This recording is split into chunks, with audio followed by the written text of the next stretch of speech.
Hello and welcome. In an eventful few days, the mutant variant strain or whatever seems to be sweeping the land of UK. Policing seems to have been ramped up to Stasi-style brown shirt level of intimidation.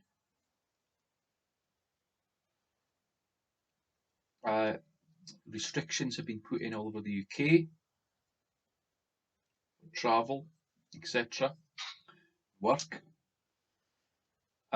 Just glancing at the Scottish recommendations on the government website, or guidelines, or whatever you want to call them, they're a very long list, and the exemptions or guidelines belie belief or logic. Professional footballers and professional sports people and their personnel, coaches, etc., have free rein to travel up and down the country. And various other reasons for you can go to do charity work. There's so many different exemptions for people to go who are allowed to go out and about, apart from the stay at home only and only leave it if necessary. If it were such a dangerous virus, one would think we would not have all these guidelines. It would be to stay at home for everyone. And I think it was highlighted for me today when I seen the Andrew Marr show. Keir Starmer was in the studio with Andrew Marr, barely 2 metres away, if that. It looked less. Looking at the A4 pieces of paper and estimating how far across, I don't think it made 2 metres. And no masks on. You know, if it was such a deadly virus, Keir Starmer would stay at home and do it remotely. And of course, the politicians will be continuing to meet as usual in Parliament, and Nicola Sturgeon will be continuing to have briefings in a room with people, with many households, with no masks. So I'm not quite convinced. If they were serious, and I'm all for people to be serious, if they were serious, and doesn't matter what side of the debate one is on, whether one is critical of lockdown or sceptical or for it. Well, if one is for it, one should really question the narrative of such a deadly virus, and these things are still carrying on. I mean, I would if I was very, very frightened and convinced that this was a deadly virus. But Sturgeon in her daily briefings and Keir Starmer in a studio with Andrew Marr, travelling around about, professional footballers, professional sports people travelling around about, okay for go to charity work, okay to go and get tested, okay to go and get your vaccine, okay for all manner of things to go travelling. They're arresting people for sitting on a bench having a cup of coffee. You know, for me, it's incomprehensible. It's either a deadly virus or it's not. That's the bottom line. And the way they're acting in the guidelines do not indicate that it is so. So unfortunately, I don't believe it. That's not to say that I don't believe there's a virus, but the way they carry on by continually meeting and defying the logic of the rules and the guidelines, I think it feels to me that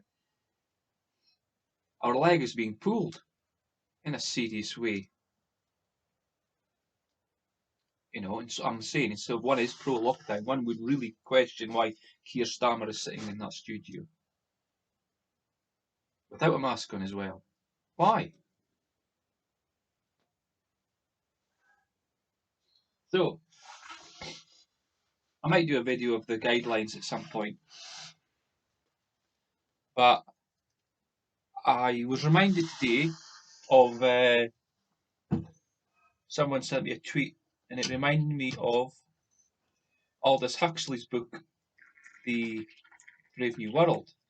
And in a later version of the book, he had an essay at the end, and it was entitled The Brave New World Revisited. And as many people are believing now, we are living in a dictatorship. Democracy is dead.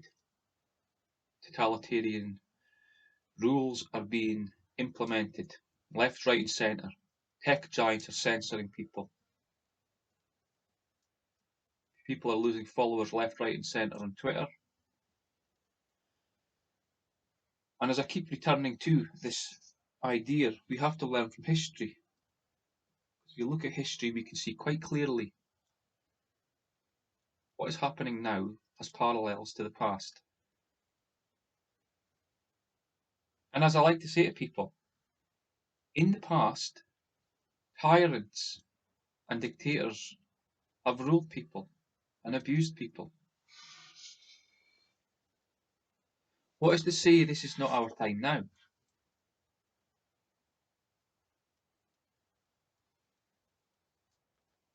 So I'm going to read a few bits from this book of Aldous Huxley's, the essay about the Brave New World Revisited. It's an essay. And this is under the section in that essay called Propaganda Under a Dictatorship. So, he says here, since Hitler's day, the armoury of technical devices at the disposal of the would-be dictator has been considerably enlarged. As well as the radio, the loudspeaker, the moving picture camera, and the rotary press, the contemporary propagandist can make use of television to broadcast the image as well as the voice of his client, and can record both image and voice on spools of magnetic tape.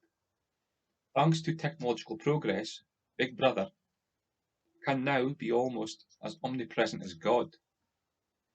Nor is it only on the technical front that the hand of the would-be dictator has been strengthened. Since Hitler's day, a great deal of work has been carried out in those fields of applied psychology and neurology, which are the special province of the propagandist, the indoctrinator, and the brainwasher. And just to stop there, just to remind people, an article of mine was published a few days ago on the UK Column website called The Psychological Attack on the UK, where I outline SPY B, the applied psychology team of the SAGE special advisors to the government, and how they are using basically psychology to make us very fearful, and it's very abusive diktats. And so you can see how it does have its parallels in time. But to carry on, in the past, these specialists in the art of changing people's minds were empiricists. By method of trial and error, they had worked out a number of techniques and procedures which they used very effectively without, however, knowing precisely why they were effective. Today, especially today, the art of mind control is in the process of becoming a science. The practitioners of this science know what they are doing and why.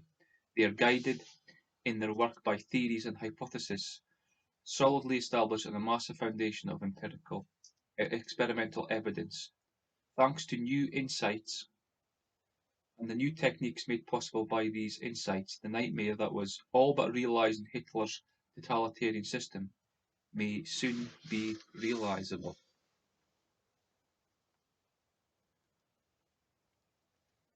But before we discuss these new insights and techniques, let us take a look at the nightmare that so nearly came true in Nazi Germany.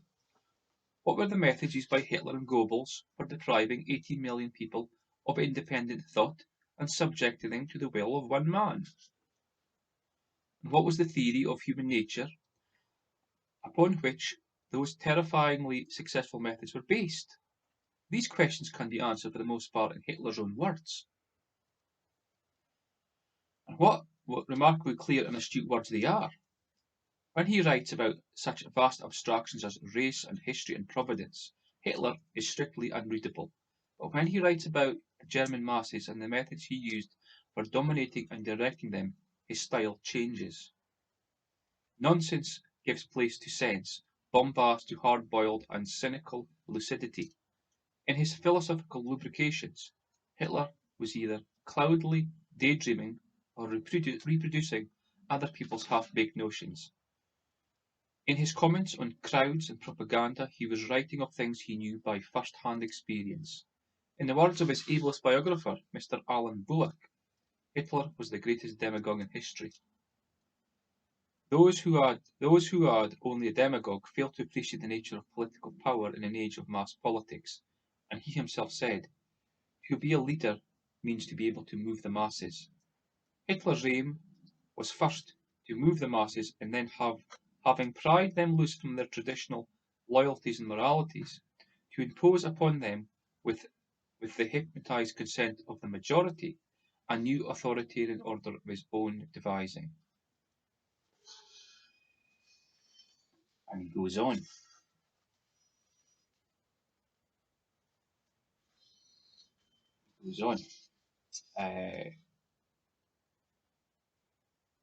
Unlike the masses, intellectuals have a taste for rationality and interest in facts.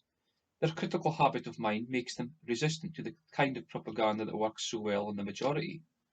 Among the masses, instinct is supreme, and from instinct comes faith, fear. While the healthy common folk instinctively close their ranks to form a community of the people, under a leader, it goes without saying, intellectuals run this way and that like hens in a poultry yard. With them, one cannot make history. They cannot be used as elements composing a community. Intellectuals are the kind of people who demand evidence and are shocked by logical inconsistencies and fallacies. They regard oversimplification as the origin of the sin of the mind and have no use for the slogans, the unqualified assertions and sweeping generalizations which are the propagandist's stock in trade. All effective propaganda, Hitler wrote, must be confined to a few bare necessities and then must be expressed in a few stereotyped formulas. These stereotyped formulas must be constantly repeated, for only constant repetition will finally succeed in imprinting an idea upon the memory of a crowd. Stay at home, save lives, save the NHS, whatever it is. Philosophy teaches us to feel uncertain about the things that seem to us self-evident. Propaganda, on the other hand, teaches us to accept as self-evident matters about which it would be reasonable to suspend our judgment or feel doubt. The aim of the demagogue is to create social coherence under his own leadership. But as Bertrand Russell pointed out, systems of dogma without empirical foundations, such as scholasticism, Marxism, and fascism, have the advantage of producing a great deal of social coherence among their disciples. The demagogic propagandist must therefore be consistently dogmatic. All his statements are made without qualification. There are no greys in his picture of the world. Everything is either diabolically black or celestially white. In Hitler's words, the propagandist should adopt a systematically one-sided attitude towards every problem that has to be dealt with. He must never admit that he might be wrong, or that people with a different point of view might even be partially right. Opponents should not be argued with. They should be attacked, shouted down, or if they become too much of a nuisance, liquidated. The morally squeamish intellectual may be shocked by this kind of thing, but the masses are always convinced that right is on the side of the active aggressor. Sounds familiar, doesn't it? government's narrative on COVID. The government are never admitted they're wrong. They never engage with the critics. They actively censor them now. And the tech giants are aiding and abetting governments and vice versa to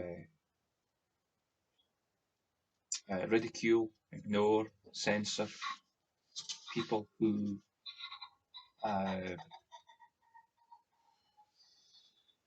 deviate from the official narrative. And these propaganda slurs of people with a different narrative. I mean, I've been blocked by so many people, Debbie Schreider, Nicola Sturgeon, for pointing out the psychological abuse of the policies.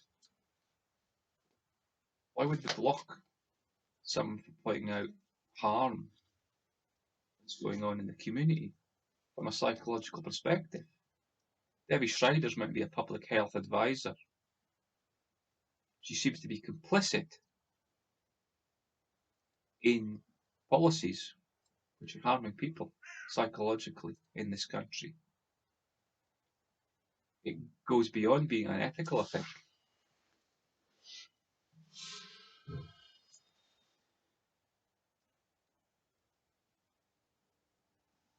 And so, find another part here.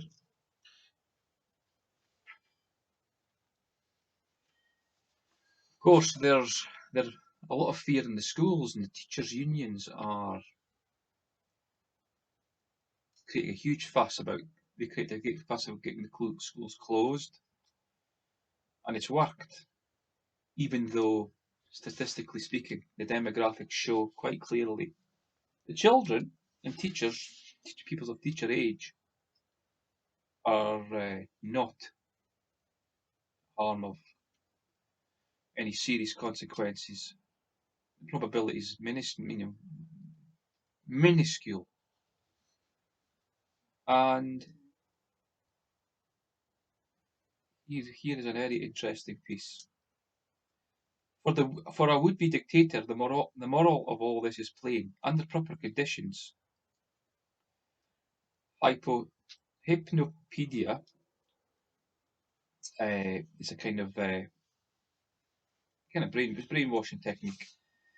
Actually works, it would seem, as well as hypnosis. Most of the things that can be done with and to a person in a hypnotic trance can be done with and to a person in a light sleep.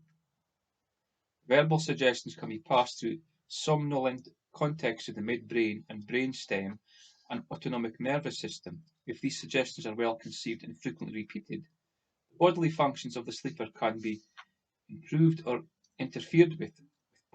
New patterns of feeling can be installed and old ones modified. Post-hypnotic commands can be given. Slogans, formulas, and trigger words deeply ingrained in the memory. So this is he's talking about in regards to sleep experiments. And it works in subliminal propaganda and advertisements and slogans and signs in supermarkets and schools and wash your hands and don't hug your granny. Constantly repetitive notices and the rituals. These work in a kind of hypnotic, hypnosis type of way. And it says here, children are better hypnopedic subject than adults, and the would-be dictator will take full advantage of the fact. Children of nursery school and kindergarten age will be treated to hypnopedic suggestions during their afternoon nap. For older children, and particularly the children of party members, the boys and girls who will grow up to be leaders, administrators and teachers, there will be boarding schools, in which an excellent daytime education will be supplemented by nightly sleep teaching. In the case of adults, special attention will be paid to the sick. As Pavlov demonstrated many years ago, strong-minded and resistant dogs become completely suggestible after an operation or when suffering from some debilitating illness. Our dictator will therefore see that every hospital ward is wired for sound. And of course, when you walk to a train station, there's constant bombardment of dangers of COVID everywhere you go, in the train station and in other shops and signs. I mean, these work in a similar way to these kind of sleep inducing kind of to program people. Works in a very similar way. So people become very suggestible. And fear is very good because the fear thing from the applied psychology unit, people's brains switch off when they're subjected to fear. They stop fighting it. So the lockdown tactics and the propaganda, fear tactics, you can resist them for a while. People get tired, they give up, slowly, drip, drip, drip. And there you go. So, history, Hitler, slogans, propaganda, Pavlov conditioning, repeated messages, fear. These are all in play at the moment. Censorship.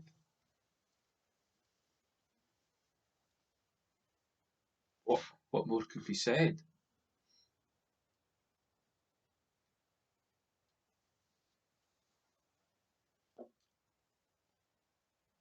So I'll leave that with you. But it's a great book. The Brave New World, and the essay at the end, Brave New World Revisited. I highly recommend it.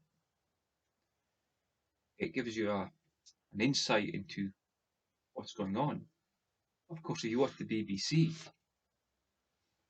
or any mainstream media, you won't get anything. You'll just get the hospitals were overwhelmed. And they may well be struggling, and I believe they could be struggling because, of course, many winters, if you look back at the front pages of newspapers, hospitals were struggling.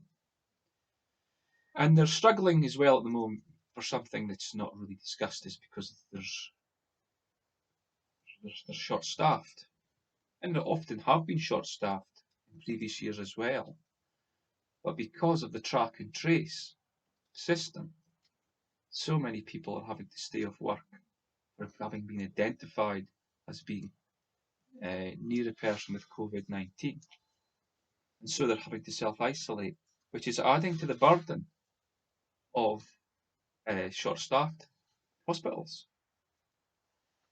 So there is an element of truthfulness in the being overwhelmed, but if you have to look at being pragmatic about why.